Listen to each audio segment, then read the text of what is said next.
post benchmarks. Listen, if you post threads like this on Reddit and you don't post benchmarks, you should literally fucking take a blade, shove it all the way to the back of your throat, and then fucking wait until you choke on your own blood and never fucking post on the internet again. God damn, I fucking hate arguing about anything computer related on the internet. You can't boast benchmarks, just shut the fuck up. It's that easy, dude. Your opinion is fucking worthless. No one cares about your anecdotal history. Nobody knows who the fuck you are. Nobody gives a fuck about anything you think or say. You need to fucking post benchmarks to back your shit up. No, it's so stupid. I hate... This is why I don't like... This is why, like, Reddit is one of the worst places to argue about anything computer related, because people want to post all their tech opinions, but they never back anything up with fucking benchmarks. It's fucking stupid. How can any self-respecting human being post a thread like this and not back it up with benchmarks? Jesus Christ. Okay, there are so many things wrong with this thread, and this thread epitomizes everything that is wrong with Build a PC, okay?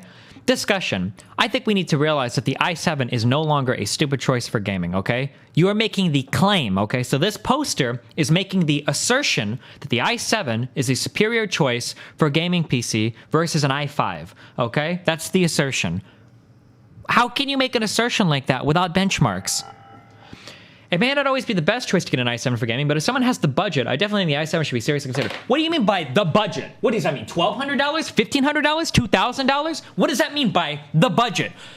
Like, so often I see posts of people asking if they should get an i5 or an i7 for gaming, and every time the comments are full of people saying the i7s are worthless in gaming and a waste of money. Worthless in gaming? No. i7s aren't worthless in gaming. Waste of money? Depends on what your budget is. Of course, the i7 is more expensive, and if someone is tight on money, an i5 will be plenty good, but there are a lot of games taking advantage of multi-threading now, and the number is only increasing. Really? Okay, well, let's see some benchmarks. Just the games off the top of my head that I've personally seen. Personally? Who the fuck are you? Are you fucking God? Are you the CEO of Intel? Are you the guy that fucking does, like, QA for NVIDIA? Who the fuck are you that we give a fuck what you've seen personally use 6 to 8 threads? And can you even guarantee that the utilization of all 6 to 8 threads is done in a way that's superior than using 4 physical actual cores rather than 6 to 8 artificial cores? Well, like, what kind of a fucking arrogant... It's not even arrogant. It's just stupid. It's just stupid. Just the games off time as a person using 68 threads. Battlefield 1 was actually using all 8 of my threads on my 4790K at 80 to 90%, while I had settings at ultra. Someone with an equivalent build of mine, but with an i5, would likely see a drop in performance. Then why not just find benchmarks? Even if the guy's right, why not post benchmarks? And then he backtracks on the entire post. Just to clarify something I keep seeing posted around here, I absolutely do not think anyone should cut corners in their build just to get an i7. Things like GPU, SSD, and peripherals should probably take priority over the CPU. Then why did you even make the post? Oh, fucking... Spoiler alert. Spoiler alert. I've already looked at all of these fucking benchmarks before. An i7 6700K versus an i5 6600K stock/overclock gaming benchmarks. Spoiler alert, the i7 really doesn't do that much better. And you can fucking watch the frame rate throughout the entire fucking video. Are there times that the i7 is a little bit better? Yeah, sure. But is it fucking dramatic? Not really. Is it worth the extra $100 to $150? What is the price of a 6700 versus a 6600? This is $333. This is $230. It's an extra $100. Here's The Witcher 3.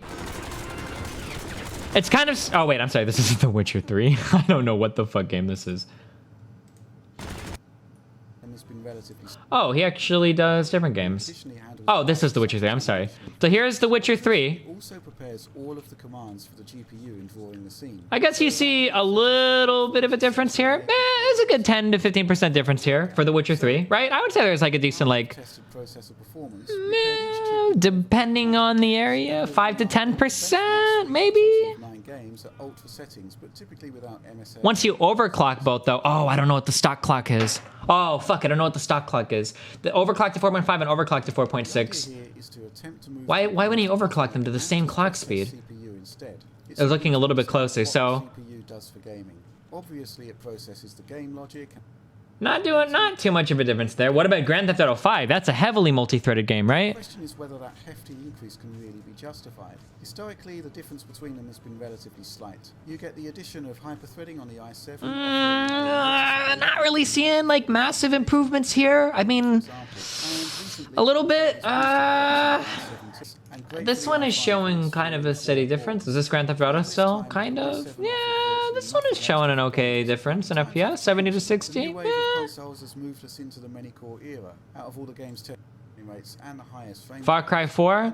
I'm only looking at the overclocked. I'm only looking at the overclock because I don't know what the base clock speeds of the 66 and 6700 are. The difference will be very hard to detect, but the bottom line is this. In many core games that hit CPU hard, the i7-6700K will offer a level of stability in excess of what the equivalent i5 is capable of. But generally speaking, our gut feeling is that the i5 still offers the best sweet spot in terms of price versus performance, but there is an improvement using the i7, especially if you're not overclocking each of the processors. If you're not overclocking, you should probably kill yourself. What other games do we tested in here? COD, Advanced Warfare. Isn't this entire thing invalid because they're not collected at the same speed? I don't know why they're not collected at the same speed. That really aggravates me. I'm not sure.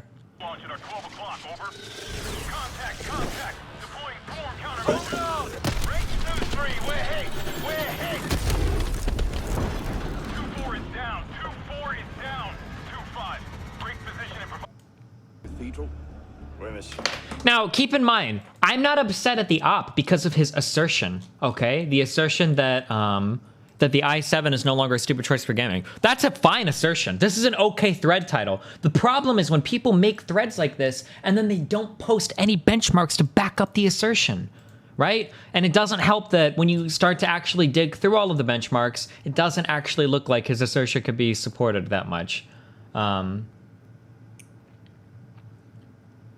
What are we looking at? 6600 versus 6700. That's the i7 versus the i5, right?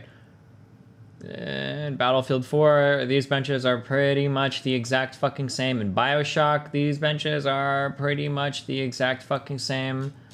To be fair, that's only 2 games, Battlefield 4 and BioShock Infinite. Oh, this guy does similar tests. The i7 has better frame latency, but in terms of actual like FPS, 4790K versus 4690K, the average and minimum are pretty similar. The 99th percentile frame time, the frame latency itself, is a little bit better. I mean, if that's something that you significantly care about. Oh, these guys test more games. You can go to Battlefield 3, 4770K stock versus 4670K stock, more or less the same. 4770. Oh, I'm sorry. We look at the overclock. Really, maybe the overclocks are more or less the same.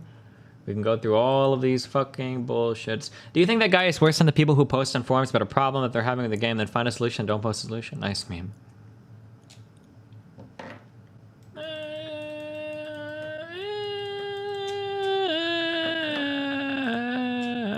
Anyway.